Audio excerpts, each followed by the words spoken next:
আসসালামু আলাইকুম ভিউয়ার্স, আশা করি আপনারা সবাই ভালোই আছেন। প্রথমে প্রাণের ফিরনি মিক্সের একটি প্যাকেট নিয়ে নিলাম। ভেতরের প্যাকেটটা কেমন দেখুন। তারপর এখানে 1 লিটার দুধ নিয়ে নিলাম। দুধ ভালো করে জাল করে নিব। তারপর প্যাকেটে সবটুকু চাল মশলা ঢেলে নেব।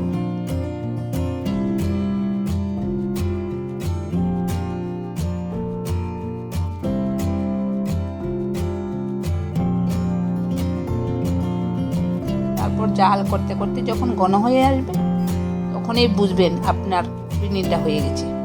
এই দেখুন ফিরনিটা হয়ে গেছে। কিছু কাঠবাদাম ও কিশমিশ দিয়ে পরিবেশন করে দিলাম। খেতে অনেক সুস্বাদু হয়েছিল। আজ এ পর্যন্তই। আপনারা সবাই ভালো থাকবেন। আল্লাহ হাফেজ।